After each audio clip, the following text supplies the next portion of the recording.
ამერიკის შეერთებულმა შტატებმა ოფიციალურად დაიწყეს ჰორმუზის სრუტის ბლოკადა, ხოლო დონალდ ტრამპმა დაიმუქრა, რომ გაანადგურებს ყველა გემს, რომელიც მიუახლოვდება აშშ-ს სამხედრო საზღვაო ძალებს, რომლებიც მონაწილეობენ ბლოკადაში.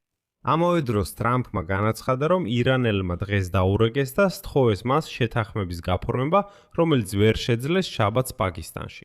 Wall Street Journal ითხოვინება, რომ ტრამპი განიხილავს ირანზე დართმების განახლების შესაძლებლობას ჰორმუზის სრუტის ბლოკადის გარდა. ამავე დროს ვრცელდება ინფორმაცია, რომ აშშ და ირანი მაინც აგრძელებენ მოლაპარაკებებს და ირანმა დაიწყო სიგნალების გაგზავნა ბირთვულ მარაგებზე უარის თქმის მზადყოფნის შესახებ.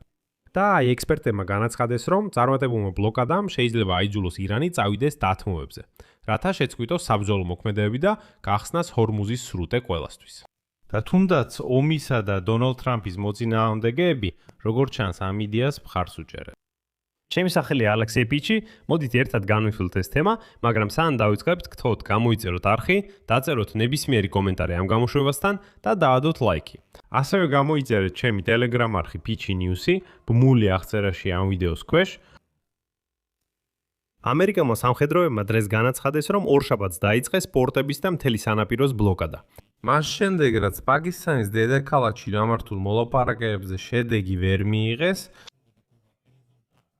ბლოკადა ვრცელდება ყველა საზღვაო ხომალდზე, მიუხედავად მათი დროშისა, რომლებიც შეეცდებიან შევიდნენ ირანის პორტებში, სპარსეთისა და ომანის ყურეებში, ან გამოვიდნენ იქიდან. ამერიკელი სამხედროების თქმით, ხომალდები, რომლებიც ჰორმუზის სრუტეში გადიან და მათი დანიშნულების ადგილი ან გამგზავრების პუნქტი ირანის გარეთაა, გაივლიან თავისუფლად. მშვიდობის შეთანხმების მიღწევა ვერ მოხერხდა. აშშ-ის პრეზიდენტმა დონალდ ტრამპმა გამოაცხადა საზღვაო ბლოკადა და დააზუსტა, რომ აშშ-ის სამხედრო საზღვაო ძალები საერთაშორისო წყლებში დააკავებენ ყველა ხომალდს, რომელმაც ირანს გადასახადი გადაუხადა. ციტატა. ვერც ერთი მათგანი, ვინც უკანონო მოსაკრებელს იხდის, ვერ შეძლებს უსაფრთხოდ გადაადგილდეს ზღვით. ნებისმიერი ირანელი, რომელიც ჩვენზე ან სამოქალაქო ხომალდზე გაისვრის, ჯანდაბამდე იქნება აფეთქებული. ასევე აშშ-ს სამხედრო საზღვაო ძალები დაიწყებენ ჰორმუზის სრუტის გაწმენდას ნაღმებისგან. მოგვიანებით ტრამპმა ირანის მისამართით ახალი მუქარა გააჟღერა და განაცხადა, რომ აშშ ჩაძირავს ნებისმიერ ირანულ ხომალდს, რომელიც აშშ-ის მიერ ირანული პორტების ბლოკადას მიუახლოვდება. ტრამპმა განაცხადა, რომ მიუხედავად იმისა, რომ ირანის ფლოტი შეახსენეთ სრულად განადგურდა, აშშ-მ არ ჩაუძირავს მისი, ციტატა, სწრაფმავალი დარტყმითი ხომალდები. და შემდეგ ტრამპის განცხადება სიტყვასიტყვით. გაფრთხილება. თუ რომელიმე ამ ხომალდთაგანი ჩვენს ბლოკადას მიუახლოვდება, ის დაუყოვნებლივ განადგურდება იმავე განადგურების სისტემით, რომელსაც ვიყენებთ ნარკოტრაფიკანტების წინააღმდეგ ზღვაში ნავებზე. ეს სწრაფი და სასტიკი, მარაფი და სასტიკია. პასუხად ირანის თავდაცვის მინისტრის მოვალეობის შემსრულებელმა ორშაბათს განაცხადა, რომ ქვეყანა მზად არის ნებისმიერი სცენარისთვის და გააფრთხილა, რომ ნებისმიერი აგრესია მის წინააღმდეგ გამოიწვევს სასტიკ და გადამწყვეტ პასუხს.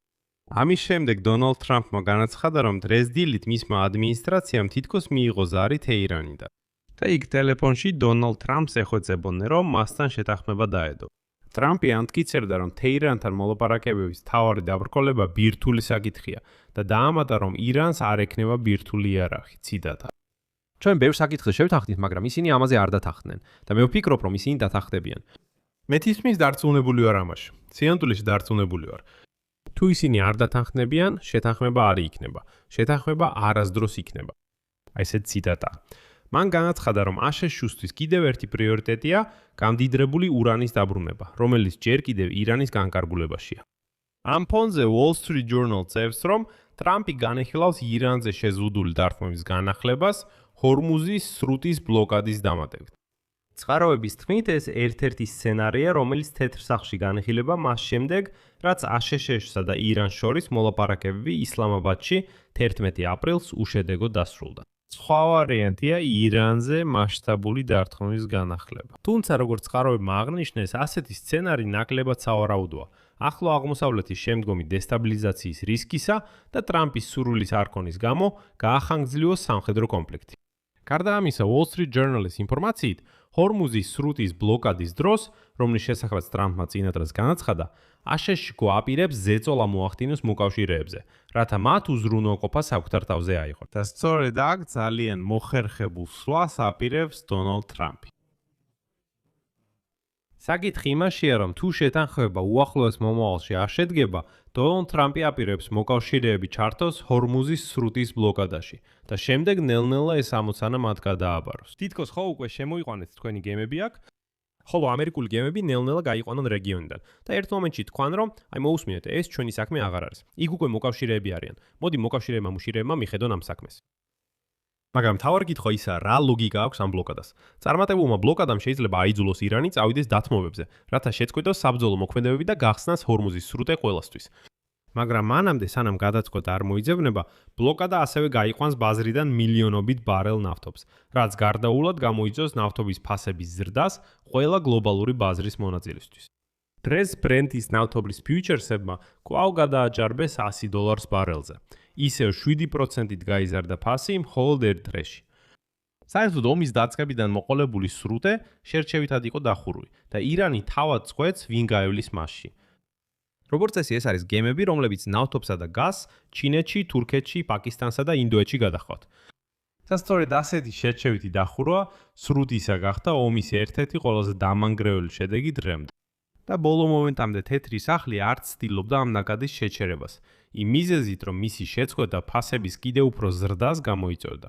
საკითხი იმაშია, რომ ამერიკელები თვალს ხუჭავდნენ იმაზე, რომ ირანი აქტიურად კიდის თავის ნავთობს და როგორც იცით, ირანულ ნავთობზე სანქციებიც კი მოხსნეს. პოლიტიკის ექსპერტები და ყოფილი ჩინოვნიკები მიიჩნევენ, რომ ეს იყო შეცდომა. მსგავსი იმ შეცდომისა, რაც შეერთებულმა შტატებმა დაუშვა, როდესაც 2022 წელს რუსეთის უკრაინას შეჭრის შემდეგ რუსულ ნავთობზე სრული ემბარგო არ დააწესა. აქ კი მთავარი ისაა, რომ ნავთობისა და გაზის ექსპორტი ირანის MŠP-ს დაახლოებით 15% შეადგენს. ამ მაჩვენებლის ნულამდე შემცირება ქვეყნის ეკონომიკის გარდაუვალ კრახს გამოიწვევს. ეს კი აიათოლების რეჟიმს დაშლისკენ უბიძგებს. ამიტომ ეს ნამდვილად აიძულებს მულებს მოლაპარაკებების მაგიდასთან დასხდნენ. ეს ნიშნავს, რომ ეხლა აშშ-ში დაიწყებს ირანის პორტებსა და სანაპირო ზონებში გამავალ გემების შეჩერებას, გემების გაჩერებას და ან აიძულებს მათ დაბრუნდნენ, ან კი დააკავებს. ზუსტად ასე მოიქცნენ ამერიკული ძალები ვენესუელის გემებთან წლის დასაწყისში. ეს კი გამოიწვევს ირანის ექსპორტის სრულ შეჩერებას. მეორე მხრივ უნდა გავიგოთ, რომ ეს თითქოს მედლის ორი მხარე. მეორე მხრივ ეს ბლოკადა იწვევს სიტუაციას, რომელსაც ექსპერტები ასე უწოდებენ: ყველასთვის ღია, ან ყველასთვის დახურული. ანუ ან ასე, ან ასე. საკითხი ისაა, რომ ირანი შეძლებს გაუძლოს სირთულეებს მოკლევადიან პერსპექტივაში.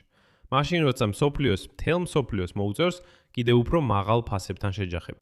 ანუ სანამ ირანის რეჟიმის კრახს დაველოდებით, ყველას მოგვიწევს ამისთვის გადავიხადოთ ფასების რეალური ზრდით აბსოლუტურად ყველაფერს. და აი აქ არის მახე. ირანელებს ეს ყველაფერი სრულიად აწყობთ. ეს მხოლოდ ახანგრძლივებს მსოფლიო ეკონომიკის დამახჩორ მდგომარეობას.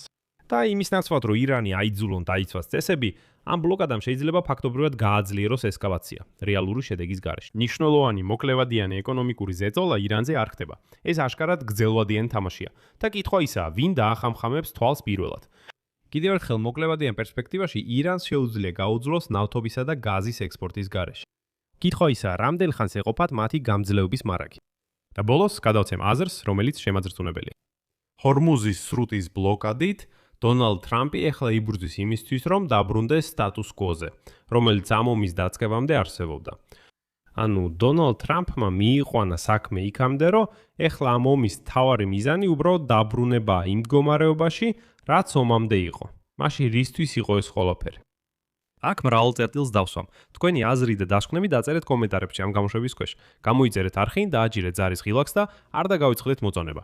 თუ თვლით, რომ ამ არხის მუშაობა მნიშვნელოვანია, საინტერესო და საჭირო, მოგიწოდებთ ფინანსურად დაუჭიროთ ხარი ამ არხის მუშაობას, თქვენი დონაციის ან ფასიანი გამოწერის დახმარებით. როგორ ვააკეთოთ ეს? ყველა ბმული და რეკვიზიტი მოცემულია ამ ვიდეოს აღწერაში. იქ წერია: მხარი დაუჭირეთ ალექსეი პეჩის არხს. აერჩიეთ თქვენთვის მოსახერხებელი ნებისმიერი ვარიანტი. მადლიერი ვიქნებით თქვენი ნებისმიერი მხარდაჭერისთვის. ამით დასრულდა. იზრუნეთ საკუთარ თავზე. ყველას მშვიდობით.